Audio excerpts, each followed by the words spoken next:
berpikir kalau kita ngerti segalanya, berpikir bahwa kita hebat.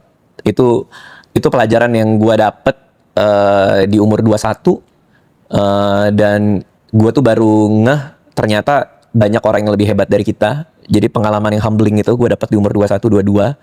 Ketemu orang-orang yang lebih pintar dan perasaan untuk terus belajar sama orang itu gue dapat dari muda. Untungnya gue diingatkan, didapat dari muda. Kalau nggak sih gue nggak tahu kemana karir gue gitu. Yeah. Paling itu pengalaman yang gue ingat sampai sekarang sih.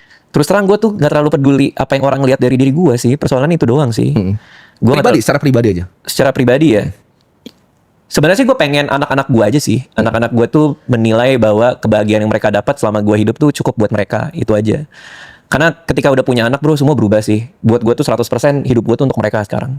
Termasuk ketika gue udah meninggal nanti, ya mudah-mudahan yang mereka ingat adalah memori-memori baiknya itu. Tanpa dia harus nyari defisit memori ke orang-orang yang salah, katakanlah kayak gitu ya. Jadi kalau buat gue sih itu. Kalau masyarakat luas sih gue gak terlalu mikirin sih gue. Karena gue tuh termasuk seniman yang egois menurut gue. Karena gue hanya melakukan apa yang gue suka.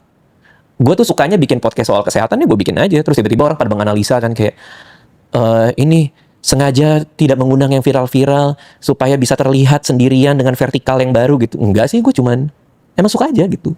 Ketika Malam Minggu Miko juga orang bilang membawa web series ke Indonesia sebagai format baru. Ya karena gue suka nonton di Office aja, gue egois aja gitu. Sampai stand up comedy pun dibilangnya, ya walaupun gue sama Panji diajakin bikin acara pertama itu ya di Comedy Cafe itu. Cuma kan awal-awalnya gue stand up juga gara-gara buat jualan buku. Gara-gara tiap kali gue talk show sepi, nggak ada yang datang. Apa gue stand up aja ya? Kan gue juga pernah belajar gitu. Gue stand up aja. Oh ternyata orang suka gini.